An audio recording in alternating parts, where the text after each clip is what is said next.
A reading of my short story Jackie Paper from the 2021 edition of the Ogham Stone. Shaky fingers tapped out the dried herb, rolled the paper. For a moment, smoke filled the computer screen through which Dr. Garcia dispassionately regarded his patient. Garcia had been a medic in Afghanistan and a vice cop on the streets of Anchorage, which was the only reason the average cop was willing to even consider talking to him, now that he was the closest thing they had to peer support.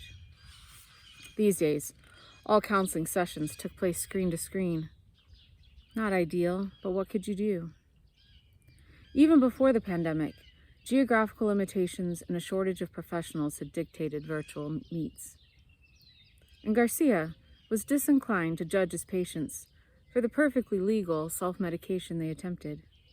Of course, law enforcement wasn't supposed to indulge in the freedom offered by the marijuana laws, but as long as they were functional, who was checking? Nobody came to the shrink unless they absolutely had to. So Garcia simply waited for Dixon Reed to take another hit and answer his question. "I don't want to talk about Jackie Paper." Garcia shrugged. Sometimes you had to allow a lie to move past it. "What do you want to talk about, Dix?" Dixon Reed stared blearily off screen. He scrubbed a hand over his face, already carved with at least 10 years' worth of lines that weren't his. "All I can think about is that damned window. I dream about it." Garcia had seen all the files. He knew the window. The cheapest glass a person could buy. The screen to keep the mosquitoes out long since rotted away. Not that it mattered. That window hadn't opened in years. Reed had snapped a photo when he approached the front door. Every inch of glass was covered with garish cutouts of paper boys with crayon faces, sad or angry or just blank. They sported every type of skin, brown paper sacks, cardboard, receipt paper, but the grim horror of their unrelenting despair was all the same. "Why the window?" Reed laughed harshly. "You're the doctor. Aren't you supposed to tell me?" Garcia leaned forward on his desk, rested his chin on his clasped hands, said nothing. Reed inhaled again, exhaled slowly without coughing. "That window was everything, man. It was everything."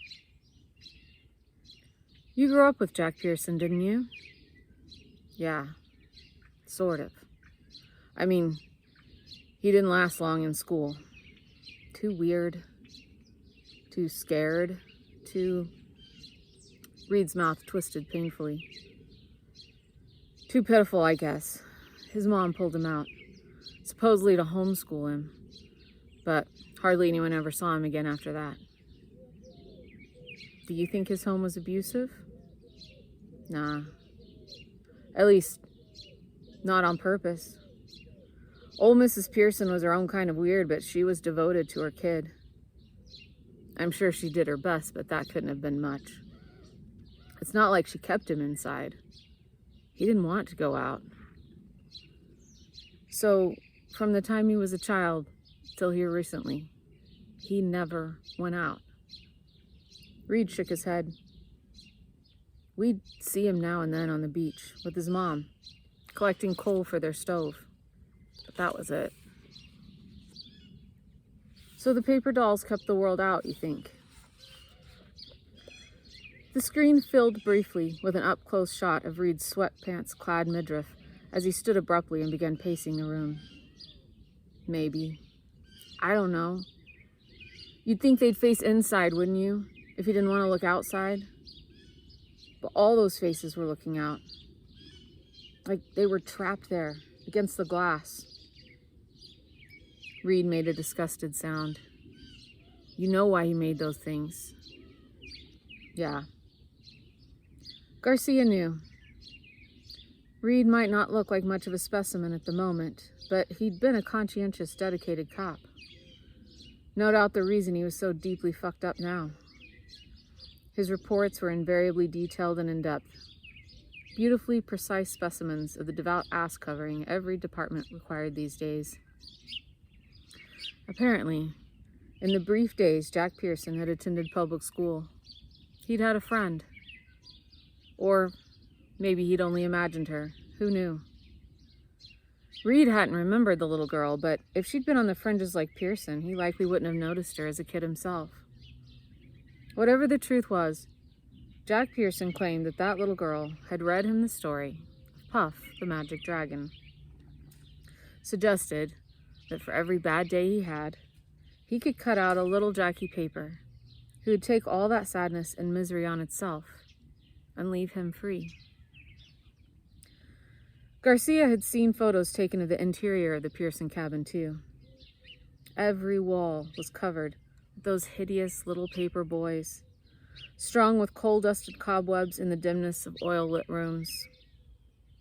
Pearson's mom had survived on the very edges of society herself, their slope-shouldered, off-grid hovel a testament to her own undiagnosed mental illness.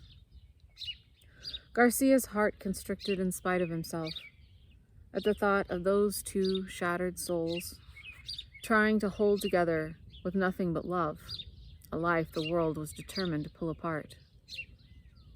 He was sad, lonely. Reed snorted. Yeah, that's putting it mildly. So, why were you there that day? Garcia knew the answer already. This was how the game was played. Reed's face reappeared in the screen as he slumped back into his chair. I should have been there a week before. Should have called somebody. I knew what happened to his mom. I honestly didn't think about it. I was busy. It hardly registered. Jack Pearson's mother had been carried out of her house to die alone on a ventilator in a hospital miles away. Who knew where she'd encountered the virus? The grocery store, the food bank, the post office. No running water at her home, and her general state of poverty, coupled with her own instability, had left her particularly vulnerable. Her adult son had been left behind in the rotting cabin he hadn't left for years. Someone, not Reed, had had to drive to his home to notify him when she died, since they had no electricity and no phone. Garcia wondered what that had been like. How many dolls Jackie Paper had cut out that night and pasted up on walls already so deeply shingled with sorrows. Wasn't there a social worker assigned to Jack Pearson already? Somebody who should have checked up on his care after his mother's death? Reed laughed bitterly. Mrs. Pearson wouldn't have tolerated anything like that. Although I doubt she even knew it was a possibility. Maybe one of Jack's teachers would have said something back when he was in elementary school, but I don't imagine Mrs. Pearson would have reacted well to the suggestion there was anything wrong with Jack. As far as she was concerned, the world was broken, not her boy. Nobody was watching. Nobody was looking out. I could have been if it had occurred to me, but God help me. It never did. Garcia stifled a start when Reed slapped the desk in front of his screen. That's not even true. Some people were watching. Some people were looking out. Until we made sure that they wouldn't. Agata Romanov. Garcia tried and failed to keep the heaviness from his name as he said the 6-year-old's name out loud. Reed's head sunk into his palms. Agata Romanov. The insularity of the off-grid homesteaders and the Russian Old Believer communities were complementary in many respects. The onset of the virus had made little inroads on the daily lives of either. So when little Agata's kitten had gone missing, she'd slipped away from home without a care and tromped dutifully cabin to cabin, hunting for her lost kitty. Several neighbors told troopers the child had been at their doors, asking after her cat. The trail had led directly to Jack Pearson's creepy, crumbling cabin, with its macabre orchestra of paper performers singing an endless dirge. Dixon Reed had volunteered to knock on that door. He knew old Jackie Paper, he told the other guys. Went to school with him back in the day. He'd be able to coax the crazy guy out. And he had. Jack had even let him in. Reed had taken note of the foil casserole dishes left by solicitous neighbors, had remembered just in time to offer some sympathies for the death of Mrs. Pearson. Even in that moment, it hadn't occurred to him to wonder what would become of this skeletonized recluse, with his hollow eyes and his anxious mouth, once the funeral dishes were empty. He'd been entirely focused on finding a missing little girl, ready to see bogeymen behind every green tree. So when he'd found the aluminum foil cutout of a little girl with a knife-cut frown on her blank face lying on a cluttered table, his blood had run cold. "Who's this?" he demanded. "Where is Agatha? Where is Agatha now?" Garcia couldn't fault the guy. It was easy to see monsters in every distorted face when they walked so casually, even in suits and ties on the streets. A missing child, a crazy recluse, a smoking paper doll. It had been too easy to put the dots together. Easy for embittered cops and suspicious neighbors. Not so easy for district attorneys. No actual proof of anything, more than Agatha's presence in Jack Pearson's home emerged, but that was enough. His cabin, the lone little girl doll, was the last vestige of Agatha that could be found. From his doorstep, her path vanished. They'd intended to bring the dogs out, but this was Alaska. It rained, and it rained, and it rained. There'd been no point. Everyone had been certain of the truth, though. Jackie Paper was the monster in their midst. No one brought casseroles to his door. They spat when they passed by. "Tell me what hurts more," Garcia said softly. "Agatha Romanoff or Jackie Paper?" Reed didn't raise his head, but Garcia heard that awful, convulsive sob of a man who isn't ever allowed to cry.